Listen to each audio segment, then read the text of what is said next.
Changing circumstances change your behavior, and how business is all about optimizing for the back end or for the front end. These are the topics I want to talk about this week in my weekly recap number 4. Welcome back to my channel. My name is Erkka Suvanto. Some of you call me EJ. I'm the guy on social media who wants to build a legacy for his kids and pass on all the life and business lessons to each and every one of you. As I mentioned in my intro, change your circumstances, change your behavior. A classic example from the school world. We all know how the teacher is having trouble with the boy or girl in the back of the classroom, wants to move him or her to the front so that the behavior changes. It's no different with us adults. When we travel, vacation is the best example of that. We leave all those worries behind, our everyday life in our hometown and in our home country. We travel somewhere and we can focus on the present moment.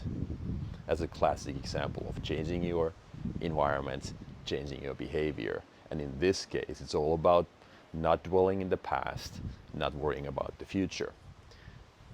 We're all the same. On vacation, it's easier to do.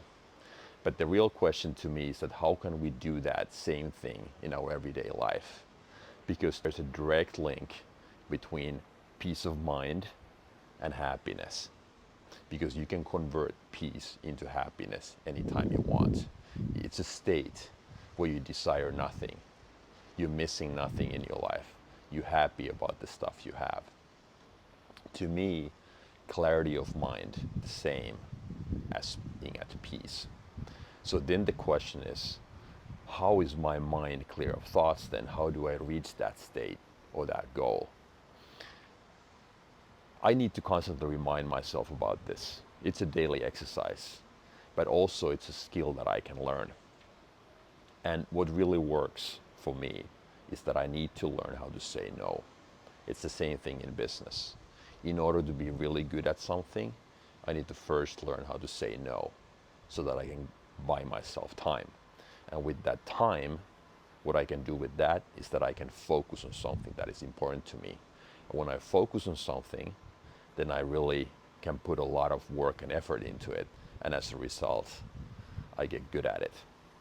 So personal happiness is no different. It's a skill we can learn, but it takes time. And that's why it's so hard. And it took me years, decades to understand this, because in the past, I always thought that being prepared, worrying about the future was a good thing. But no, it's not. You're constantly in a negative state. And you spend all your time worrying about the future or then dwelling in the past. And as we have talked here in this channel before, then we miss out on that present moment, what we have right now. And being on vacation, looking at a view like this is exactly that. We don't need to worry about tomorrow's bills to pay or anything else. All we gotta do is focus on right now. And this is super hard. I know it personally, probably better than anybody else. But I've really been able to come a long way in learning this, and the same applies to everyone. We can learn the skill, but it starts with saying no. No to the future, no to the past, and just focusing on what we have right now. That's why traveling, to me, is such a great investment in ourselves, because we force ourselves out of those daily routines, those weekly routines, the same grocery store we go to, the same route we travel or take when we go to work. When we travel and we go on vacation, we actually automatically put ourselves in new situations. So if we are smart, then we can connect the dots and see, okay, this is what I did on vacation to be happier. How can I implement these same strategies in my everyday life? Something to think about.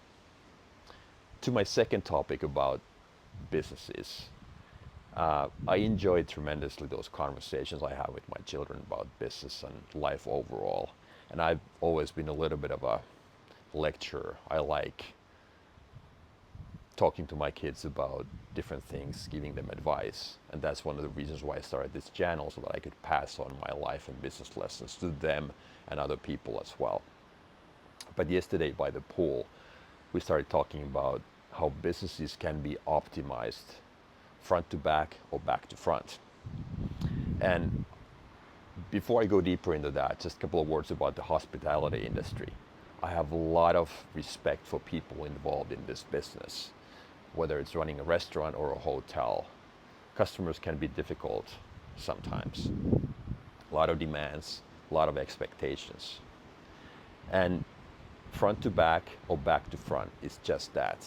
If you think about it, companies who optimize their business front to back are typically sales and marketing driven.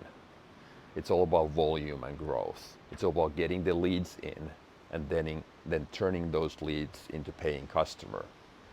So the conversion rate is what matters. And front to back sales and marketing is the same as making a promise, right? Whereas back to front is basically building your business based on your product or your service and its excellence. So it's all about that delivery or keeping that very same promise that you just made with your marketing. And I've always gravitated towards latter, meaning back to front, making a lot of good promises and keeping them all. That's always been in my DNA. And that's also how I started my very first business in the US 15 years ago. Understanding that real estate, property flipping, real estate development was notorious when it comes to people making empty promises, not able to live up to them. And I felt back then that there would be a good niche there, an opportunity for me. I couldn't paint the picture or put my thoughts into words as far as saying back to front, front to back.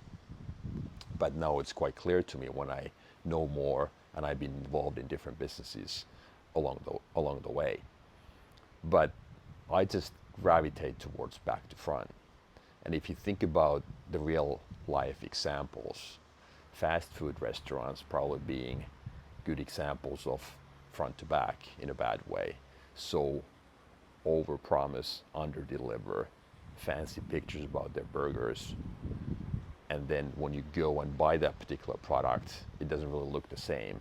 Whereas Apple, probably the most user-friendly technology company out there, it's all about user experience, the packaging, the software, the hardware, how the device works, all of that linked together and working very smoothly. So it's all about back to front. So making those good promises and keeping them all. So under promise, over deliver. Alex Hormozi, he once talked about these two options as far as writing a book. So you can write an average book in 2 months and spend your whole life marketing it, or it can take you 2 years to write an excellent book and it becomes an asset that keeps on paying dividends to you along the way. You get referrals, you get 5-star reviews, and the business grows over time. Whereas the other one is like pushing to get the leads and then trying to convert the leads. And I think we want to be in that back to front type of business long term. But the reason why people don't do it that often is that we seem to be in a hurry. We don't have enough patience to build the foundation for the house first, so that then we can build the actual house easier when the foundation has been done really well. And sometimes it might be useful, or it might be the best possible strategy out there to take your time, figure out what you're going to do. If you want to be in the service business when it comes to hospitality, maybe you should travel the world and see how other hotels are doing it. What good examples are out there? It might take you a year and a half or 2 years. Who's out there to tell you that that's too slow? Nobody. It's your business. We can do whatever we want. So I think those two extremes are good to keep in mind when starting a business, whether it's front to back or back to front. I'm not here to say there's right and there's wrong. To each his own.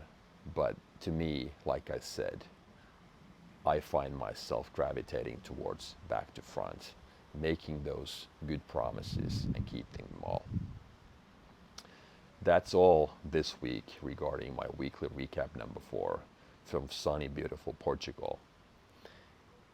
Thank you for watching. If you like my videos, please subscribe to my channel and hit the like button. Until next time, thank you.